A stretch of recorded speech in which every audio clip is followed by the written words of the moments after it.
అందరూ ఇవాళ ఈ యొక్క మహత్తరమైన కార్యక్రమానికి అంటే ఒక కొత్త అధ్యాయానికి ఈనాడు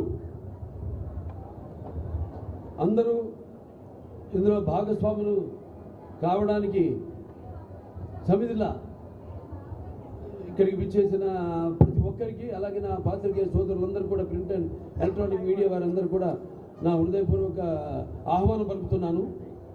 ఇవాళ చాలా సుదినం. అంటే చెప్పారు 1975లో ముందుగా ఈ ఫిల్మ్ డెవలప్మెంట్ కార్పొరేషన్ అనేది అవిభక్త ఆంధ్ర రాష్ట్రంగా ఉన్నప్పుడు ప్రారంభమైందని.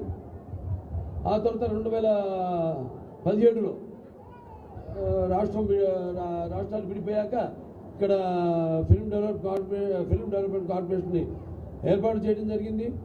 దానికి అప్పుడు అంబిక కృష్ణ గారు ఆయన దానికి చైర్మన్గా ఉండడం జరిగింది. అప్పుడప్పుడే కొత్తగా ఒక రాజధాని లేని ఒక రాష్ట్రంగా ఆవిర్భవించిన రాష్ట్రం మన ఆంధ్ర రాష్ట్రం. ఆ తర్వాత ఎన్నో అభివృద్ధి కార్యక్రమాలపై దృష్టి సేకరించి ఈ యొక్క చలనచిత్ర పరిశ్రమను అభివృద్ధి చెందాలనే ఒక సంకల్పంతో ఆనాడు మరి 2017లో కూడా ఈ యొక్క ఫిల్మ్ డెవలప్మెంట్ కార్పొరేషన్ కమిషనర్ చైర్పర్సన్ని నియమించడం జరిగింది. తర్వాత మళ్ళీ ఈరోజు తిరిగి మన film development corporation board committee members అందరూ కూడా అంటే మన ఏదైతే మన ఎఫ్డిసి చైర్మన్ గారు ఉన్నారో భరత్ భూషణ్ గారు, ఆయన చైర్మన్గా ఆయన ఆధ్వర్యంలో మరియు మిగతా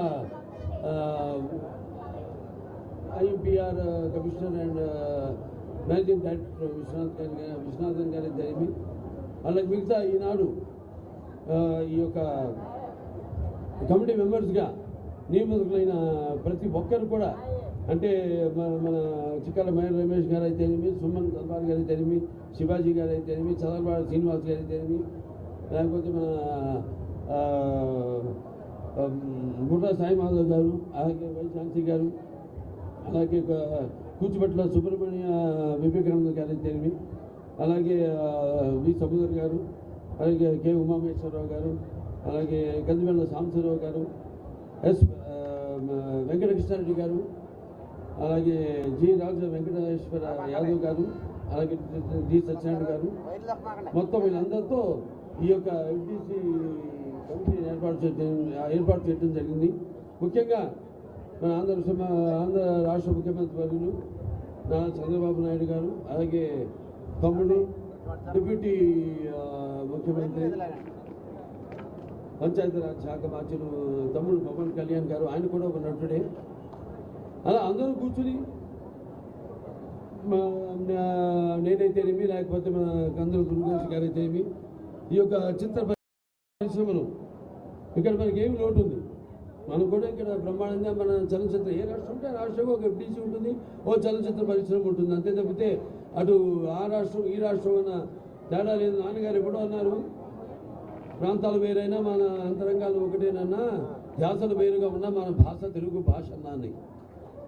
అలా ఈ యొక్క చలనచిత్ర పరిశ్రమను మెడ్రాస్తో కలిసి ఉన్నప్పుడైతేనేమి, లేకపోతే తర్వాత ఆంధ్ర రాష్ట్రంగా మనం ఏర్పడిన తర్వాత కూడా చలనచిత్ర పరిశ్రమకి విజయవాడ అన్నది ఒక చలనచిత్ర పరిశ్రమకు ఒక రాజధానిగా ఆనాడు భాషలింది, ఇప్పటికీ భాషలుతుంది. ఇవాళ మనం చూసుకుంటే ఇవాళ ఏ సినిమా మొత్తం సినిమా కలెక్షన్స్ అన్ని చూసుకుంటే కూడా మనకి మొత్తం ఒక 65 నుంచి 70% కలెక్షన్స్ ఆదాయం మనకు వచ్చేది ఆంధ్ర రాష్ట్రం నుంచి. ఇవాళ సినిమా చరిత్ర అవి విడిపోయిన తర్వాత కూడా రాష్ట్రాలు అవి ఇవాళ మన చలనచిత్ర పరిశ్రమకు ఏ చిత్రానికైనా మనకు వచ్చేది ఒక 70% కలెక్షన్స్ మన ఆంధ్ర రాష్ట్రం నుంచి. సరే, అది పక్కన పెడితే ఇప్పుడు ఇవాళ చలనచిత్ర పరిశ్రమను ఇక్కడ అభివృద్ధి చేయవలసిన అవసరం, ముఖ్యంగా ఎంతోమంది ఉన్నారు ఇక్కడ.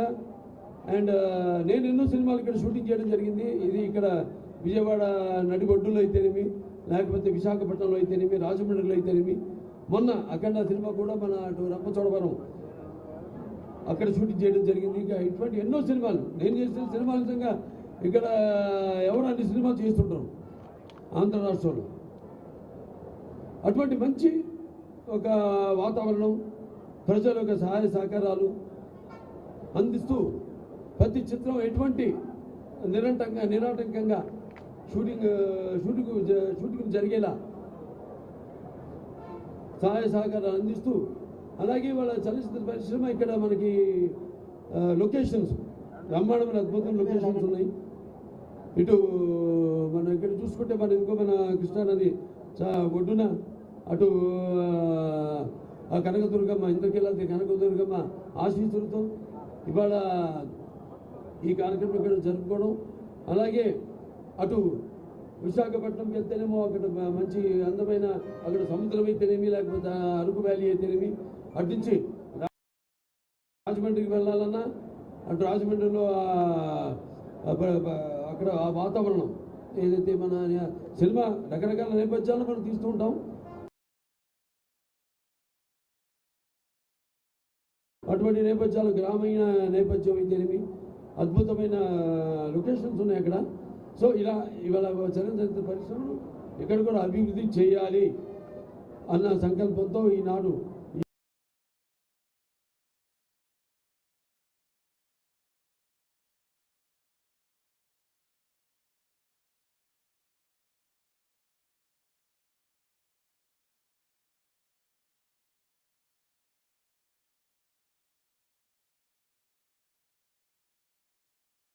ఈ యొక్క మళ్ళీ ఏదో కార్య సిస్టమ్ లాగా ఏర్పాటు చేయాలి. అంటే ఒక సినిమా తీయాలంటే పర్మిషన్ నుంచి పోలీస్ ప్రొటెక్షన్ వరకు అన్నీ కూడా ఒకే కప్పు కింద వాళ్ళకి లభ్యమయ్యేటట్టు, అలాగే ఇక వాళ్ళకి రాయితీల విషయాలు అయితే ఇవన్నీ కూడా మేము కూర్చొని ఇంకా మాట్లాడుకోవాల్సిన దాని తర్వాత ఒక కార్యాచరణతో మళ్ళీ మీ ముందుకు వచ్చి తెలియజేస్తామని మీ అందరికీ తెలియజేసుకుంటూ, మరి ఇవాళ ఎన్టీ రామారావు గారు విశ్వవిఖ్యాత నట సార్వభౌమ కళాప్రపూర్ణ, అలాగే తెలుగుదేశం పార్టీ వ్యవస్థాపకులు పద్మశ్రీ డాక్టర్ నందమూరి తారక రామారావు గారు పుట్టిన ఈ కృష్ణా జిల్లా ఇక్కడి నుంచి ఈరోజు ఈ యొక్క కార్యాచరణను ప్రారంభించడం, ఎఫ్డీసీని యాక్టివేట్ చేయడం, మళ్ళీ ఇక్కడ వివిధ రంగాల నుంచి అందరూ కూడా ఎన్నుకోవడం, అటు సినిమా రంగం అయితేనేమి, అటు నాటక రంగం అయితేనేమి, లేకపోతే అటు టీవీ రంగం నుంచి అయితేనేమి అందరూ కూడా ఎన్నుకొని ఈరోజు ఒక మంచి కమిటీను ఏర్పాటు చేయడం జరిగింది. సో అందరూ వాళ్ళ అనుభవాల్ని ఏదైతే ముందు వాటన్నింటినీ అవకాశం పోసి మరి ముందు ఒక మంచి కార్యాచరణతో ఈ యొక్క చలనచిత్ర పరిశ్రమాభివృద్ధిని అతి శీఘ్రంగా అతి వేగంగా ముందుకు తీసుకెళ్తాము. దానికి కావాల్సింది ప్రజల యొక్క సహాయ సహకారాలు కూడా ఇక్కడ షూటింగ్ జరిగినా, అలాగే కావాల్సింది కేవలం ఇక్కడ ఆంధ్ర రాష్ట్రమే కాదు, ఇక్కడ ఫెడరేషన్ ఉభయ రాష్ట్రాల ఫెడరేషన్ చైర్మన్ గారు ఉన్నారు, ఇక్కడ ప్రెసిడెంట్ అనిల్ కుమార్ గారు, మరి అన్ని మొత్తం 4 గ్రాఫ్ట్లు మీ కిందకి వస్తాయి. చాలా అందరూ ఎంతోమంది ఇక్కడ షూటింగ్ లేక ఎంతోమంది యూనియన్స్ ఉన్నాయి ఇక్కడ, కార్ డ్రైవర్స్ నుంచి జూనియర్ ఆర్టిస్టుల నుంచి ఎన్నో యూనియన్స్ ఉన్నాయి ఇక్కడ. వాళ్ళందరూ కూడా ఇవాళ పనులు లేక ఇవాళ చూస్తున్నాం మనం. మనిషి అన్నది తన దైనందిన కార్యకలాపాలలో సతమతమవుతూ అన్న వస్త్రాలనే అవసరాలతో పాటు సినిమాను కూడా ఒక సాధనంగా ఎంచుకున్నాడు. అటువంటిది ఇవాళ చూస్తే సినిమా ఎలా ఉండాలని ఆలోచించాల్సింది పోయి సినిమాని బ్రతికించాల్సిన పరిస్థితుల్లో ఇవాళ చలనచిత్ర పరిశ్రమ ఉంది. ఎందుకంటే అది వేరే కారణాలు కావచ్చు, కానీ అందరం ఎక్కువ సినిమాలు చేయాలి. ఎక్కువ సినిమాలు చేయాలంటే సంఖ్యాపరంగానే కాదు, మంచి సినిమాలు చేయాలి. ఎందుకంటే నా వరకు నేను ఒక తృప్తి నాకు మంచి అనుకరించకుండా మన సత్తా ఏమిటో మనం దానికి బదులు పెడుతూ అటు మంచి సందేశాత్మక చిత్రాలు అందజేయడం ప్రజలకి అయితేనేమి, అలాగే టెక్నిక్ లేనప్పుడు ఎంతో శీఘ్రంగా సినిమాలు పూర్తయ్యేవి. ఇవాళ టెక్నిక్ పెరిగిపోయింది. టెక్నిక్ పెరిగిపోయి సినిమాలు ఒక్కొక్కరు చాలా ఆలస్యంగా పూర్తి చేయడం. ఇవాళ థియేటర్లు ఎగ్జిబిటర్స్ వస్తే బాధగా ఉంటుంది నాకు. వాళ్ళు కొందరు తాళాలు వేసుకునే పరిస్థితిలో ఉన్నారు. అలాగే పంపిణీదారులు అయితేనేమి అదే పరిస్థితుల్లో ఉన్నారు. సో ఇవాళ ఈ యొక్క చలనచిత్ర పరిశ్రమని ఇక్కడ ఆంధ్ర రాష్ట్రంలో ఆదుకోవడానికి ఇక్కడ తెలుగు ఈ తోడేట్ల ప్రభుత్వం అయితే ఉందో ఎన్డీఏ ప్రభుత్వం ఈ యొక్క చలనచిత్ర పరిశ్రమ కోసం పూర్తిగా వాడికి లాభదాయకంగా ఉండేలా ఏదో కొత్త ప్రణాళికలతో ముందుకొచ్చి తప్పకుండా చలనచిత్ర పరిశ్రమని కాపాడుతాం మేము. అలాగే తెలంగాణ ప్రభుత్వాన్ని కూడా నేను విన్నవించుకుంటున్నాను. వాళ్ళు కూడా వాళ్ళ సహాయ సహకారాలు కూడా ఉభయ రాష్ట్రాలు కూడా, ఎందుకంటే అక్కడ చలనచిత్ర పరిశ్రమ అక్కడ ఉంది హైదరాబాద్లో. ఇవాళ మనం చెప్పుకుంటున్నాం ఇక్కడ విజయవాడ ఇది మన చలనచిత్ర పరిశ్రమకు అవిభక్త ఆంధ్ర రాష్ట్రంగా ఉన్నప్పుడు కూడా ఇది ఒక రాజధాని అని. సో ఇవాళ ఇక్కడ కూడా మన తెలుగు చలనచిత్ర పరిశ్రమను కాపాడుకోవాల్సిన బాధ్యత, అలాగే ఇక్కడ కూడా ఈ యొక్క ఉన్న ఏదైతే అన్నారో పురస్కారాలు, ఇదివరకు నంది పురస్కారాలు అయితేనేమి ఇటువంటి పురస్కారాలు, అలాగే వివిధ ప్రాంతాల వారు కందుకూరి పురస్కారాలు అయితేనేమి, వివిధ ప్రాంతాల్లో వారు ఉన్న మహనీయుల పురుషుల వాళ్ళ పేరుతో ఉత్సవాలను అయితేనేమి అన్నింటినీ కూడా ఇటు సాంస్కృతిక పరంగా కూడా వాటిలన్నింటినీ ఉద్ధరించవలసిన, మళ్ళీ ముందుకు తీసుకెళ్లాల్సిన బాధ్యత మా ఏదైతే ఈ పర్యాటక సినిమాటోగ్రఫీ శాఖ ఉందో వాడి బిజినెస్ స్కంధాల మీద ఉందని తెలియజేసుకుంటూ ఈ చలనచిత్ర పరిశ్రమను ఎక్కువ సినిమాలు చేయాలి, థియేటర్లోకి సినిమాలను అందించాలి, ప్రేక్షకులకు సినిమాలను అందించాలి.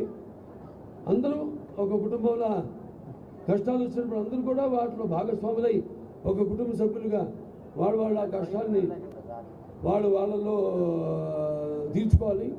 అలాగే ఇండస్ట్రీని ఇంకా ఇలాగే ముందుకు తీసుకెళ్లాలని తెలియజేసుకుంటూ మరొకసారి ఇక్కడికి ఇచ్చేసే పాత్రికేయ సోదరులందరికీ, ప్రింట్ అండ్ ఎలక్ట్రానిక్ మీడియా వారికి, అలాగే హైదరాబాద్ నుంచి కూడా తరలి వచ్చిన సినిమా ప్రముఖులందరికీ, అలాగే ఇక్కడ ఎన్నికైన భరత్భూషణ్ గారికి, చైర్మన్ గారికి, మరి